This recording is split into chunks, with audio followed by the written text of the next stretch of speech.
Salam sejahtera murid-murid. Jadi pada hari ini kita akan belajar tentang kata nama am oleh saya Cikgu Tan Kee Chin. Okey, sebelum kita belajar tentang kata nama am, kita hendaklah ketahui tentang kata nama. Kata nama ialah kata yang memberikan nama kepada semua perkara, sama ada benda hidup atau benda tidak hidup. Kalau benda tu tidak ada nama, sukar untuk kita panggil dia. Faham murid-murid? Okey, yang kedua adalah seperti nama manusia, nama haiwan, nama tumbuh-tumbuhan, nama tempat, nama benda konkret dan perkara abstrak. Contoh nama manusia ialah abang, adik, Makcik Lim. Nama haiwan si tompok, kucing, anjing. Nama tumbuh-tumbuhan pokok kelapa, bunga mawar. Nama tempat Padang Besar, Kuala Lumpur dan sebagainya. Contohnya pen, ayam, hospital, hidung dan juga senyuman. Yang itu semua ialah kata nama.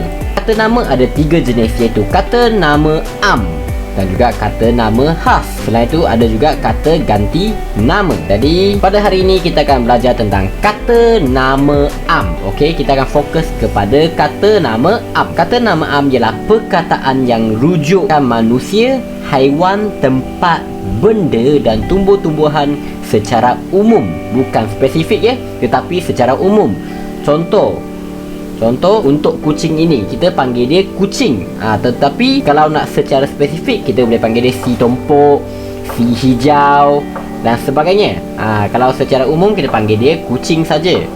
Okey, jadi itu ialah maksud kata nama am. Okey, kata nama am ditulis dengan huruf kecil kecuali pada permulaan ayat. Pada permulaan ayat. Jadi pada waktu kamu nak memulakan ayat, kamu akan mulakan dengan huruf besar pada permulaan ayat saja. Contoh ni, K, kucing itu berlari dengan laju pada permulaan ayat. Tetapi bila dekat akhir ayat ataupun di tengah-tengah, dia berhuruf kecil. Kencik lau sangat sayang akan kucingnya. Okey, jadi kita akan masuk kepada jenis-jenis kata nama am. Yang pertama ialah kata nama am untuk orang.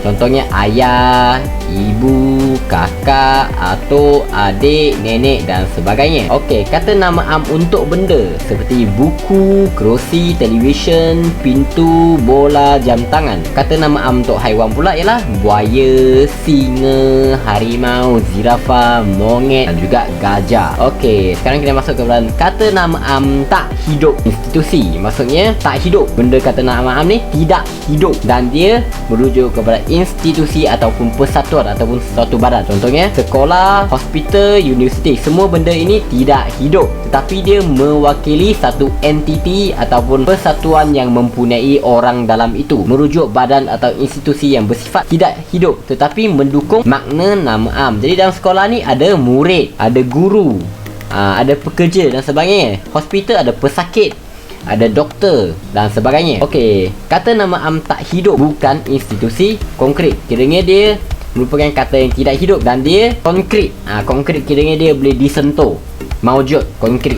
Kita boleh sentuh. Merujuk benda-benda yang bukan institusi tetapi konkret sifatnya. Kita boleh sentuh rumah tak? Boleh. Kita boleh sentuh dinding rumah, boleh sentuh tingkap rumah. Kita boleh sentuh padang tak? Boleh sentuh padang. Kita boleh sentuh jalan tak? Boleh. Jadi itu ialah kata nama am tak hidup bukan institusi konkret. Okey, yang terakhir lah kata nama am tak hidup bukan institusi abstrak. Kiranya merujuk benda-benda atau perkara yang bukan jenis hidup, bukan institusi. Okey, abstrak sifatnya. Apakah maksud abstrak? Abstrak ialah tidak boleh disentuh dan bukan maujud. Contoh senyuman. Boleh ke kamu sentuh senyuman? Tak boleh. Yang kamu sentuh ialah bibir kamu. Bibir kamu tetapi bukan semangat kamu. Boleh ke kamu nak sentuh fikiran kamu? Tidak boleh. Yang kamu boleh sentuh ialah kepala kamu. Jadi abstrak ni maksudnya ialah benda yang kamu tidak boleh disentuh. Kamu suka untuk nampak. Itu ialah abstrak nama. Jadi hari ini kita telah belajar tentang kata nama am, iaitu orang, benda, haiwan. Kata nama am tak hidup institusi. Contohnya persatuan, hospital, sekolah dan sebagainya. Kata nama am tak hidup bukan institusi konkret. Contohnya jalan, rumah dan sebagainya. Kata nama am tak hidup bukan institusi abstrak. Contohnya ialah semangat, fikiran, senyuman. Okey, jadi ingat ya murid-murid, Bila pada permulaan ayat kata nama am hendaklah dimulakan dengan huruf yang besar. Jadi permulaan ayat saja huruf besar, yang lain semua kecil. Okey, jadi kamu perlu buat latihan ini di buku tata bahasa ya. Soalan 1 hingga 10.